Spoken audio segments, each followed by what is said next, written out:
So here's a question for you. How can a nation be deeply unequal, maybe even badly led, and yet still be fiercely loved by the people who live there? Welcome to Crisis in Perception, where we dig into the systems that shape our world. Today, we're jumping into George Orwell's classic wartime essay, The Lion and the Unicorn, to figure out how that exact contradiction isn't some flaw in the system. It's often a key part of how the whole thing works. All right, so Orwell kicks things off with this really chilling personal line. He's not starting with some grand political theory. He's writing from London during the Blitz, and he immediately pulls this abstract idea of patriotism right down to earth, to the life-or-death reality of World War II. I mean, this isn't just an idea. For him, it's about survival. And right away, we hit this huge paradox. Orwell looks up at the German pilots, and he doesn't see monsters. He sees ordinary guys, probably law-abiding, probably kind to their families, just like him. So what allows them to drop bombs and kill people without a second thought? Well, it's the incredible power of patriotism, a loyalty so strong it can make good people do the most terrible things and feel completely righteous about it.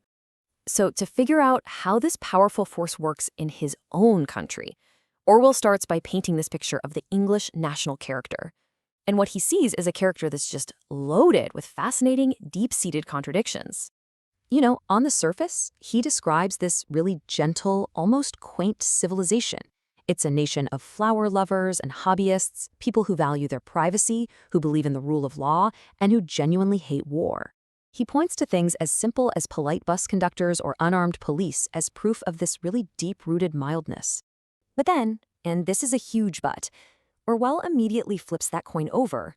He shows how this gentle nation is also one of profound hypocrisy. The crazy thing is, both of these realities exist at the exact same time. A hatred for militarism at home lives right alongside a massive empire held together by force.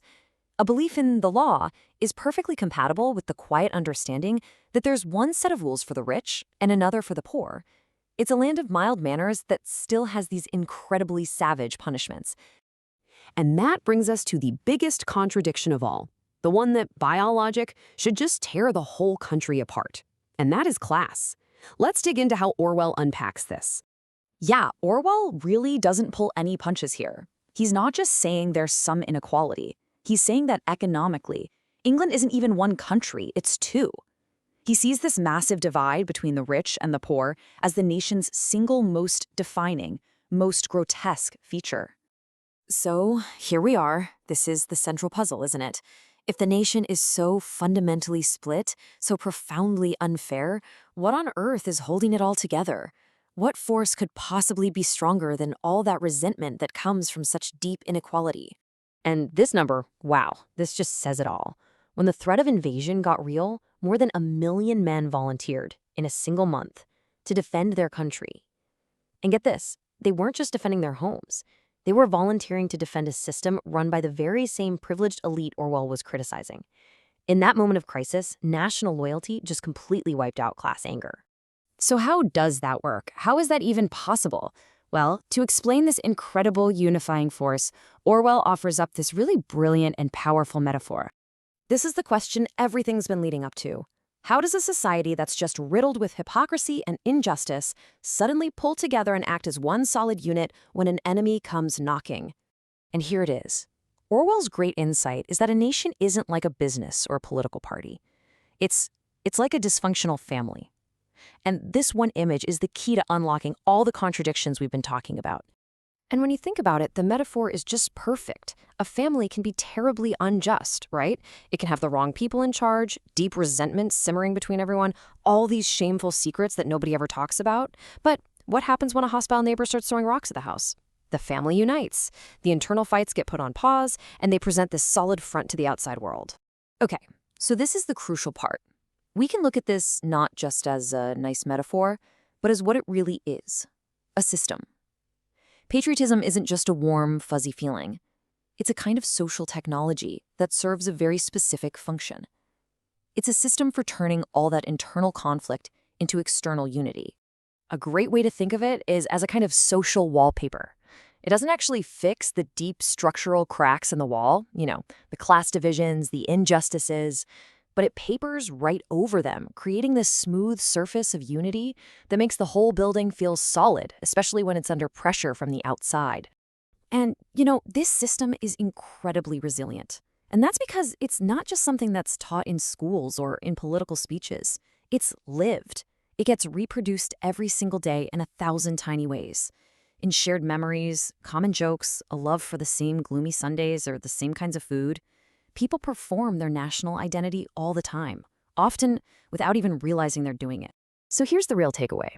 Our perception often trips us up because we see patriotism in these really simple terms. Either it's a pure, noble virtue, or it's a cynical trick used by the powerful to manipulate everybody else. But Orwell shows us it's so much more complicated. It's a structural force that can be genuinely and sincerely felt by millions of people, while at the exact same time, it's helping to keep a deeply unequal system in place. And that brings us, of course, to the final question. Orwell was writing about England in 1941, but this way of thinking is timeless. It kind of forces us to ask, doesn't it? What deep divisions, what injustices does patriotism help to paper over in our own societies, right here, right now? Here at Crisis in Perception, our whole mission is to examine these kinds of systems that shape what we believe, and to try and find better tools to help us all see the world a little more clearly. This project is and will always be free and accessible to everyone. If you get something out of this work and want to support the time and research that goes into making it, you can become a supporter on Patreon. And hey, if you want to go even deeper on Orwell and this whole idea of national identity, we've got a longer audio-only analysis that you can find through the link in the description. And finally, if you enjoyed this kind of systems-level thinking, the best way to support what we do is to like, subscribe, and maybe drop a comment to let us know what books or big ideas you think we should tackle next. Thanks for watching.